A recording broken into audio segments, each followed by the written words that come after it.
Conversation you'd want to be a part of. A place where news becomes an engaging exchange. We bring you stories that impact your present.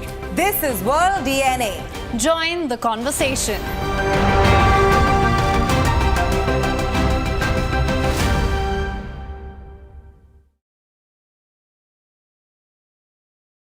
The stress of our world can take a toll on our physical and emotional health. Here, in New York's Catskill Mountains, lies a luxurious place of healing called WION Wellness Center. The WION Wellness Center provides 500,000 square feet of natural methods to manage diabetes, hypertension, chronic pain, obesity, depression, anxiety, and other conditions. We use the traditions of centuries-old natural science from India, yoga, Ayurveda, acupuncture, and naturopathy in personalized programs that help you take charge of your own health. A minimum 5-day stay is recommended for best results. Book now at yo1.com. Know more, understand better, think ahead. Hello and a very warm welcome. You are watching Gravitas with me, Molly Gambhir.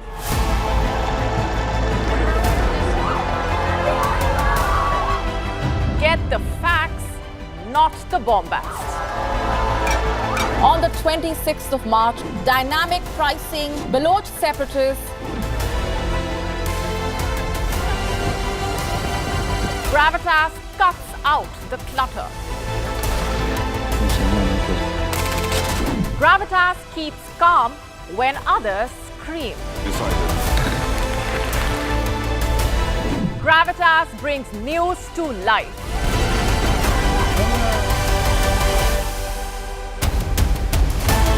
Weekdays, 9 p.m. IST, 3:30 p.m. GMT. Gravitas. Seeing is believing.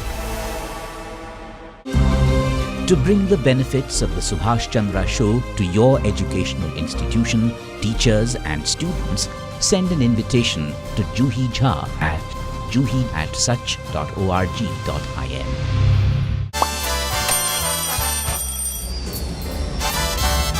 Vielleicht nur als 5%.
Those were the visuals of the King and Queen of Bhutan in India to bolster ties between the two countries. Later on our show this week, we will talk about another neighbor of India who is undergoing a shift of thoughts, and that is Nepal. Hello and welcome. You are watching Inside South Asia with me, Dasuni Apada, and let's take a look at what we have in store for you this week.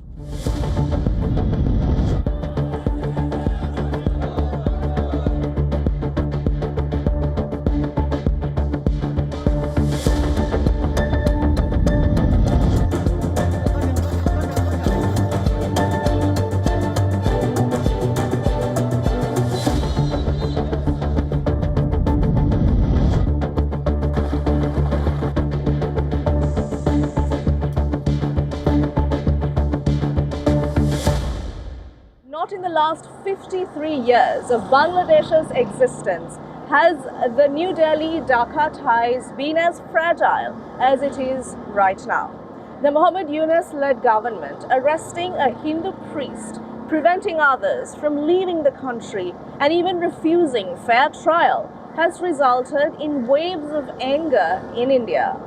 And it is not only in India, world leaders are also now casting a watchful eye as to what is happening in Bangladesh. Here's more.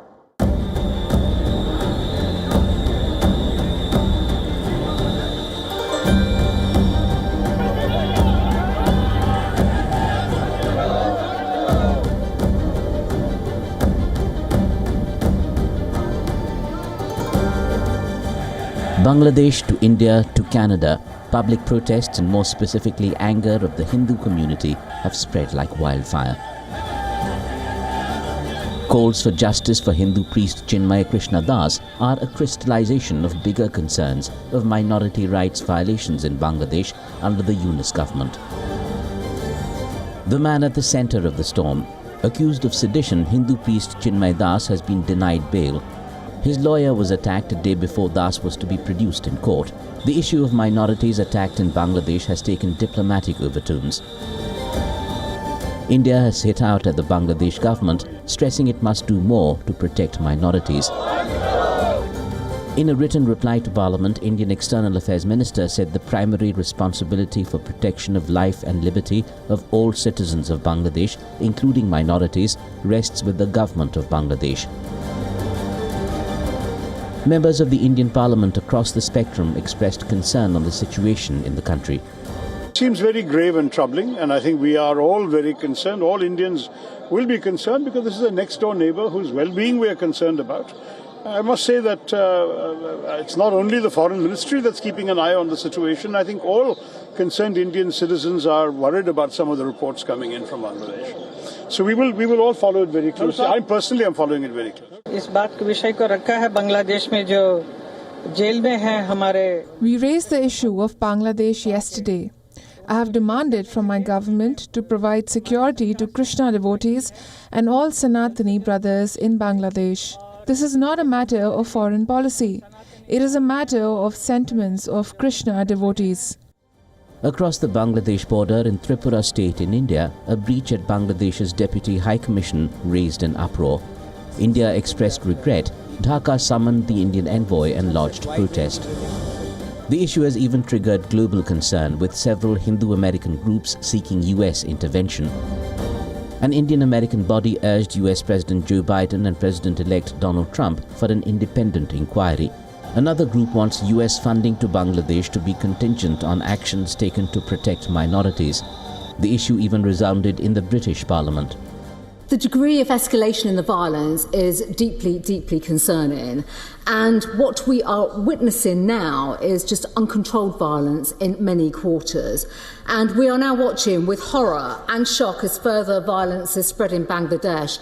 And all our thoughts in this house are most definitely with the diaspora community here and those who are affected in Bangladesh. These are deeply disturbing reports. We have a religious leader who has now been arrested. We need to know effectively what is being done to secure his release, due process in particular. The UK has issued a travel advisory for its citizens against travel to Bangladesh. In the backdrop of the series of attacks on Hindus and Hindu temples, the advisory warns of terror attacks in the country. It's even been tagged as efforts at a genocide. Whether Bangladesh admits it or not, it's clear the world sees the situation in Bangladesh as volatile, with no real solution in sight. The violent anti-state protest that took place in the capital of Pakistan last week is just one end of the mayhem that took place in November. According to reports, the month of November has seen an alarming rate of anti-state protests as well as sectarian killings. This only means that a sense of stability and security is nothing but an uphill challenge for the Pakistan government.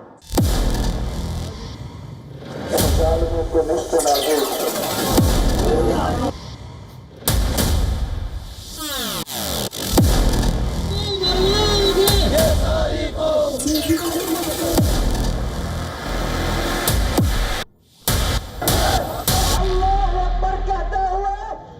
pain of losing a loved one and the paradigm shift it causes to their lives, to the sense of fear and negativity engendered in the community itself.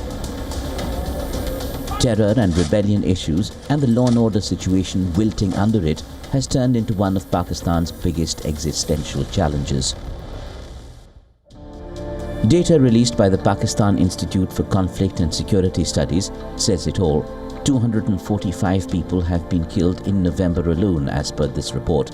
That's the second deadliest this year after August.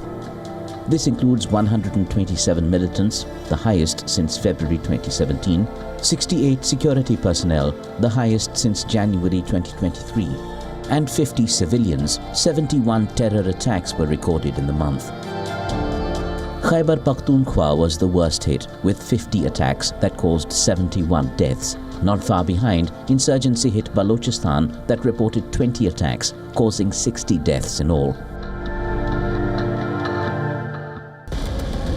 The data also revealed that terrorist-related fatalities in 2024 have reached 1,082 over the first 11 months till November.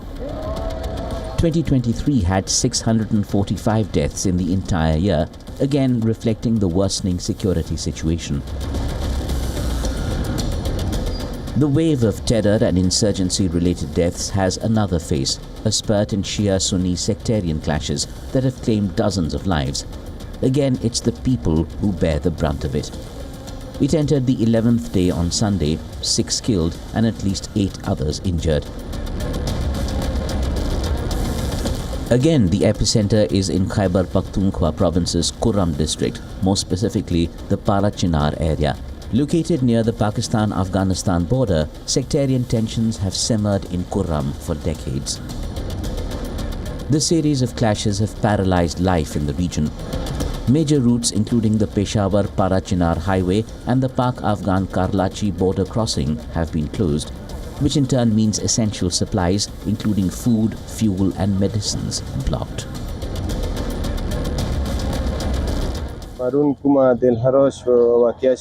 I'm deeply saddened by the horrific incident that occurred on the main road, which is supposedly a secure area monitored by the army, frontier corps and police. Despite repeated incidents in this area, the government has failed to ensure our safety. It's the state's responsibility to clear the road and bring terrorists involved to justice.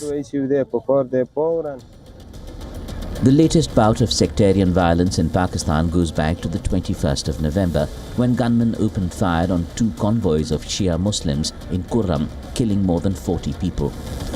Retaliation had come a day later with homes and shops burnt down, also in Kurram. And going by rising tempers on both sides, things are far from over yet. It's long been a simmering time bomb in these parts, waiting to explode. The repercussions of Shia-Sunni conflict radiate across the Muslim world.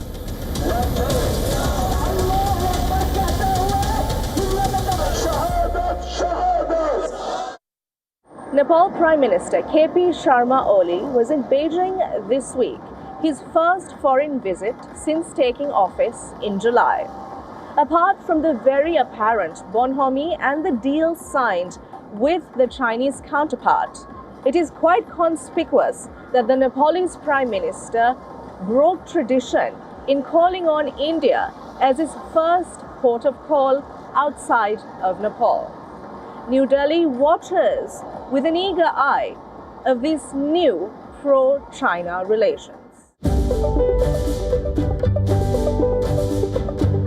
Into his third term, Nepal's new Prime Minister, seasoned communist politician KP Sharma Oli, is looking to recalibrate and deepen ties with his northern neighbor. Choosing China as his first foreign visit location put out a strong message.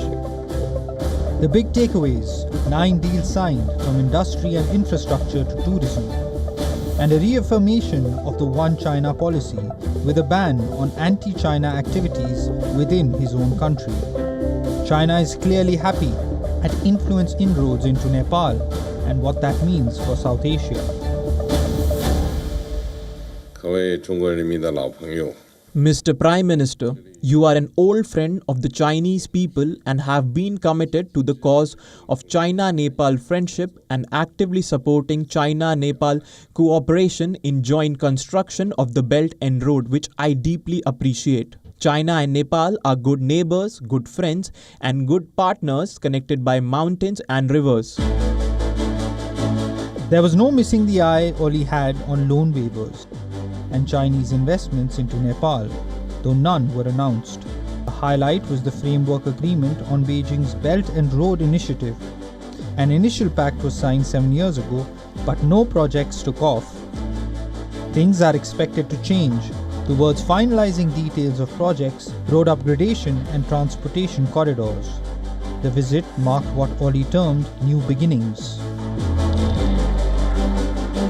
I am very pleased to meet Your Excellency today. There is no issues, only friendship between Nepal and China. Our cooperative relations are as tall as Himalayas. We are inspired by the astonishing achievements made by China after the founding of the People's Republic of China under the Communist Party of China, especially under your able and visionary leadership. Which brings us to the pertinent question: what explains Kathmandu's pivot away from New Delhi? Though China's share is only 14% and India accounts for 2/3 of Nepal's international trade, China is a bigger two-way creditor, having lent more than $310 million or $30 million more than New Delhi, according to the World Bank. It boils down to maintaining a balancing act between opportunities with China and the age-old ties with India. The diplomatic shift comes with big challenges, the biggest being between debt sustainability and debt trap concerns. Walking a fine balance between development ambitions with maintaining independence is another. Nepal is out to leverage China's infrastructure diplomacy while maintaining ties with India requires nuanced strategy. From New Delhi's viewpoint, the depth of Nepal's pro-China tilt creates a sense of unease, despite the thaw with China. Pulling the Maldives and Sri Lanka out of China's lap may be counted as diplomacy victories for Delhi. Nepal's pivot towards Beijing away from New Delhi does create tremors to worry about.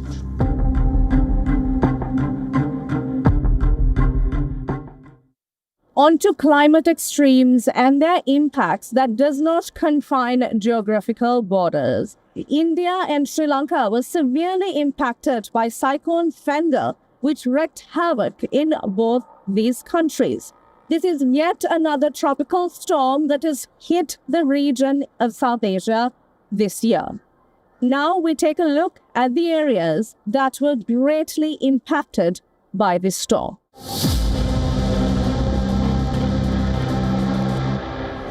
A train passing through a flooded area in Sri Lanka.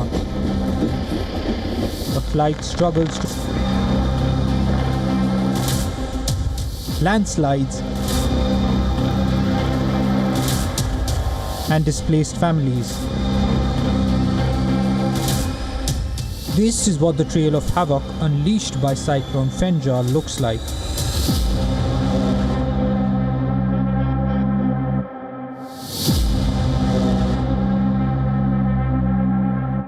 Right outside homes by the river, there's almost neck deep water. All the troops standing in the water are almost 6 foot tall, and for them it's almost at neck deep or chest deep level. So this is the kind of danger that persists for the people who are living on the banks of the river, which is why there is a high priority evacuation operation being conducted both by the Indian Army's Dakshin Bharat area troops and by the National Disaster Response Force 4th Battalion troops. The cyclone killed at least 17 people in Sri Lanka and 20 in India. Fengal skirted the island nation on the 29th of November, bringing intense rains that triggered landslides. Sri Lanka's Air Force was deployed for rescue and relief work. Nearly 470,000 people took shelter in temporary relief camps.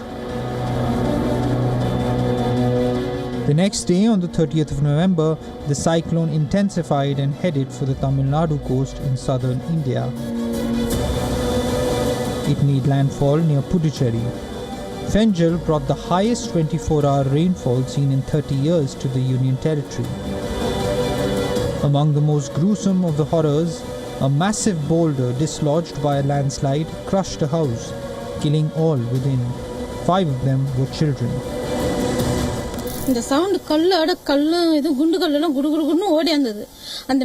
The landslide occurred suddenly and we did not know what to do.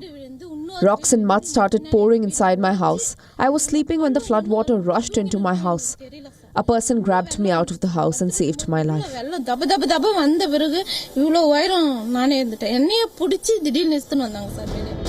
Several other Indian states, Karnataka, Andhra Pradesh and Kerala, received continuous rainfall.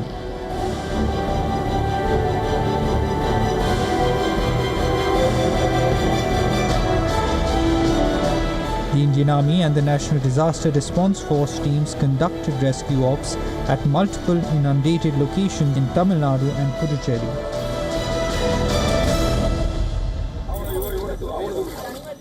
We have rescued around 500 people, more than 500 actually, and we have also provided relief of food and water to residents who are stuck in first and second floor.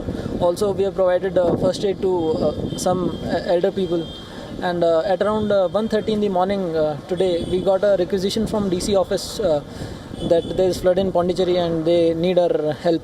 So at 2, we are already practicing these drills and all. And at 2 in the morning, we started from Chennai. At 6, we reached here, and I directly went to the DC office. And then they told me which all are the locations where there is a flooding. It was very bad actually. This flood was not expected. Like, we have never seen such kind of flood here. And in my house, like in the ground floor, we had waist level of water. So we shifted to the first floor, but still its situation doesn't seem like it could go better. We are just ladies here. So I had 2 of my parents, like both of them are above 60. So it is a bit unhealthy for them to stay in there. So we chose to leave, though we didn't want to, but we had to go.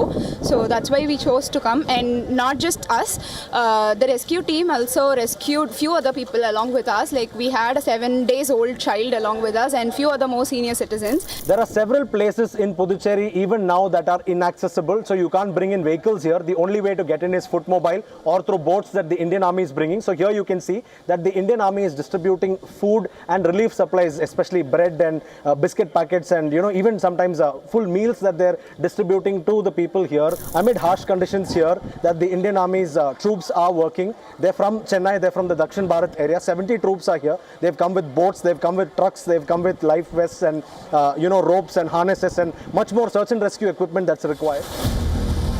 Fengal is the second cyclone in the post-monsoon season affecting the Indian coast after Cyclone Dana, which crossed Orissa as a severe cyclone and caused extensive damage in late October. In a post on social media, Tamil Nadu's Chief Minister M.K. Stalin urged the Indian government for immediate financial assistance of Rs 2,000 crore or $236 million and linked floods to climate change. A study last year revealed that climate change is making cyclones more intense on both sides of the Indian coast. The Intergovernment Panel on Climate Change has also stated that the Indian Ocean is experiencing the world's fastest rate of ocean surface warming. South Asia is one of the most vulnerable regions when it comes to climate extremes. Is enhancing resilience to the havoc the only way ahead to tackle climate shocks? And that's all we have for you on our show this week. Before we leave, take a look at India's Navy Day, which was celebrated on the 4th of December. Here's to the achievements of all the guardians of the sea, not only in India, but of the entire Indian Ocean region. For the WION team, I'm Dasani Atauda, signing off.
The Earth is sending distress signals.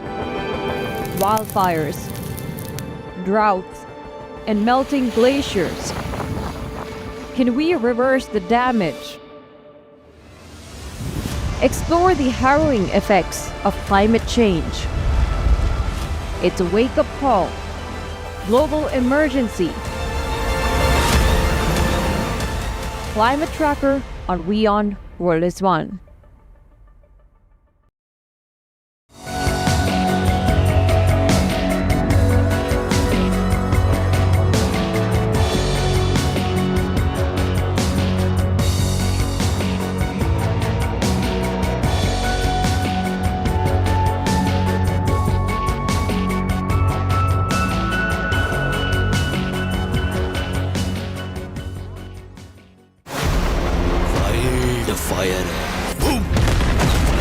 Pushpa makes a comeback, and we get you everything you need to know about the movie.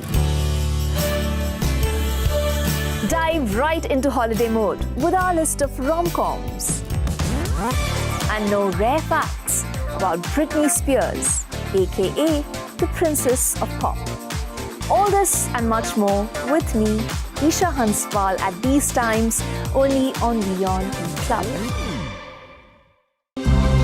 To bring the benefits of the Subhash Chandra Show to your educational institution, teachers and students, send an invitation to Juhi Jha at juhi@such.org.in. Know more? Understand better? Think ahead. Hello and a very warm welcome. You are watching Gravitas with me, Molly Gambhir.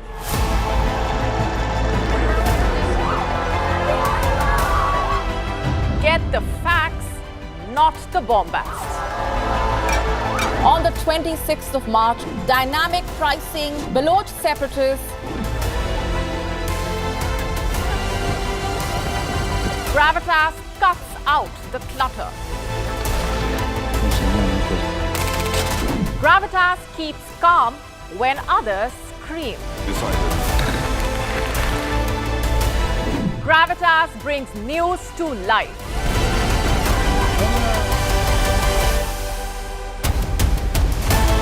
Weekdays, 9 p.m. IST, 3:30 p.m. GMT. Gravitas. Seeing is believing.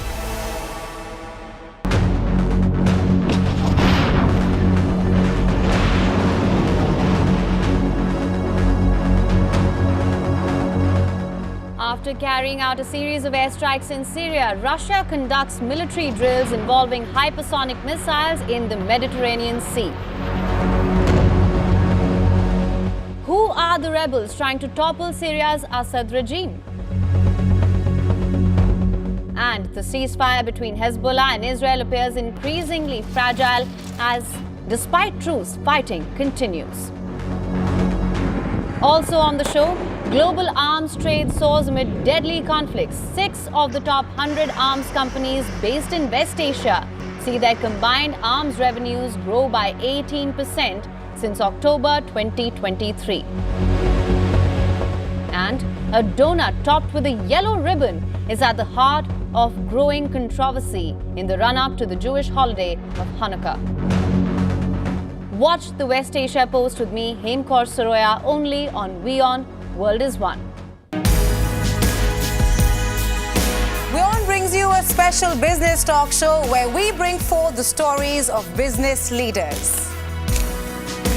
From breakthrough technologies to visionary leadership. We will unlock the trends, the tactics, and dive into the minds of the industry's most influential leaders. WION brings you this special series to uncover what drives them in a candid talk show, WION Business Masters.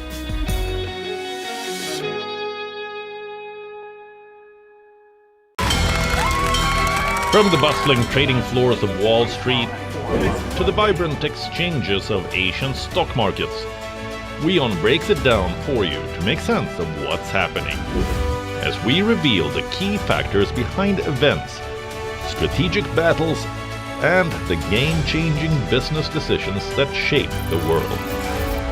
We bring you all of this and more on World Business Watch. This week on Check It Out, we show you how London's Heathrow Airport is going the AI way. We also give you a sneak peek into what visitors can expect at the Electric Dreams exhibition and find out how AI is helping amateur tennis players become the next tennis legend. All this and much more on WION World is One at these times.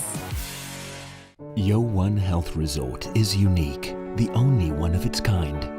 Experience the 4 paths of natural wellness: yoga, Ayurveda, acupuncture, and naturopathy.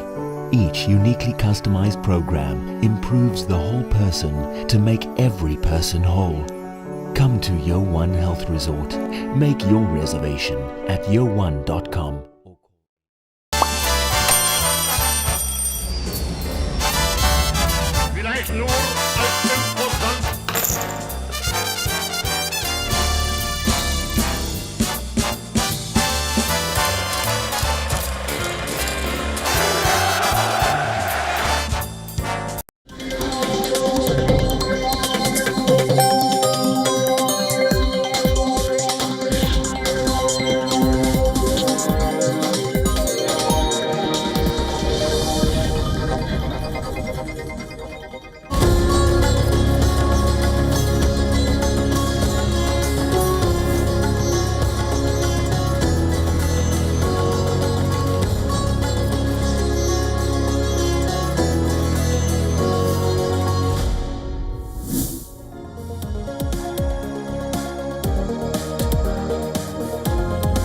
Hello and welcome. You're watching Race to Power with me, Ananya Datta. Let's start talking politics. It seems to be a season of political crises across Europe, France, the United Kingdom and Georgia. They're all